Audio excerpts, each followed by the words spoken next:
Mahesh, with a little bit of, parts of your history around what does it mean to be a part of like the genetic lottery, so to speak.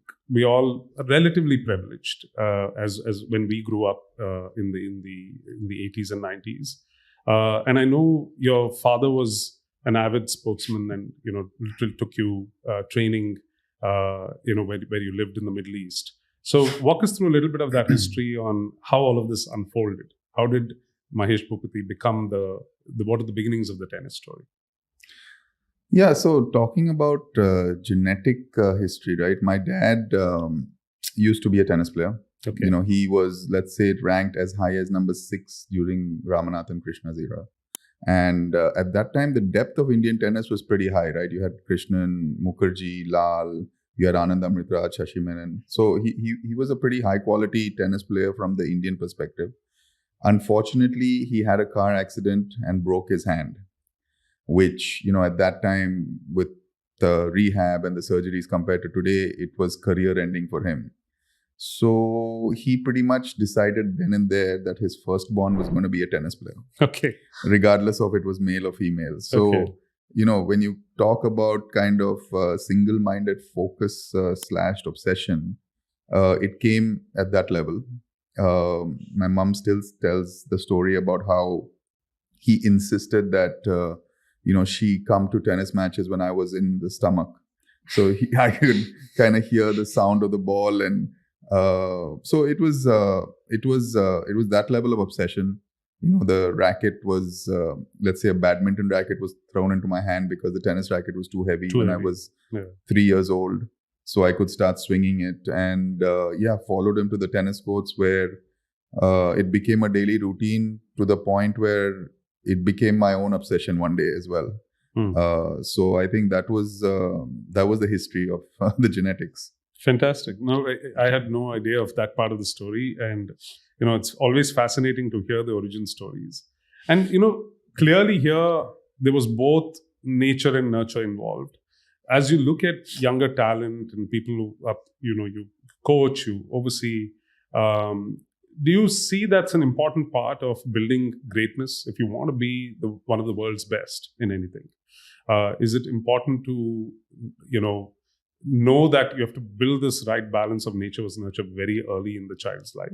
Yeah, I think unless you're able to do that within your own ecosystem, today I think sport is so frightfully competitive and difficult to succeed in that it's impossible. I mean, even, for example, Sania, if you take her example, her dad was a Ranji level cricket player, right? And knew nothing about tennis. But when he saw how much Sania enjoyed it and the fact that she had something in her, he made it his obsession, which converted into the family's obsession, because you would see the whole family, including the younger sister and the mom, always at tournaments. Someone had to travel with her all the time.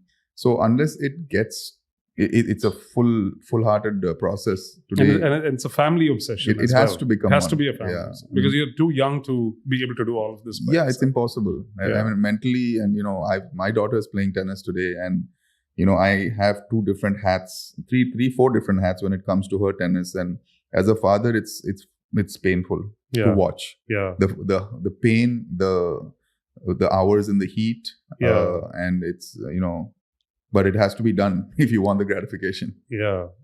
And I think you were like, there's a story of you being in Wimbledon watching match at the age of 12. Was that a part of the training, or was it just like the joy of like seeing what is possible? What did that moment feel like, if that memory still lingers in your head? I think it was a bit of both. I think from my father's point of view, he wanted me to see what could lie in front of me if the work was put in, right? And I still remember the day that we stood in line and bought tickets to go in after 6 o'clock, because people coming out at 6, they leave their tickets, and if you resell them, it goes to charity. So we stood in line, bought tickets, and when we ran in, I still remember my reaction, the excitement. And because of the UK summer, we got 3-4 hours of tennis in that day, and yeah, I think that's when it turned for me, right? I wanted to play there one day. Yeah. And again, everything I learned from my dad, I'm trying to install. Luckily for me, at a different level with my daughter, I took her to the Wimbledon final in the women's last year. Lovely. To see if it can ignite some juices, right? But I think this is part of the process. No, and I think one important point takeaway for me is, as you look at young founders, for example, if they truly want to build on a world stage, they have to get exposed to it. Yeah. And while we have a phenomenal startup ecosystem out here, a lot of the kids are not exposed yet. Yeah. And it's important to go see what's out there. Yeah. And, that's why we create these like almost religious trips to the valley, because you have to go and see what is possible. And sounds very similar. We thank IDFC First Bank for being our annual partner. IDFC First Bank is deeply engaged with the startup community in India. Their commitment to fostering innovation and supporting entrepreneurship has made them a valuable partner in the growth journey of numerous startups, including many, many Blume portfolio companies. This partnership helps us in a mission to back the next generation of revolutionary founders in India.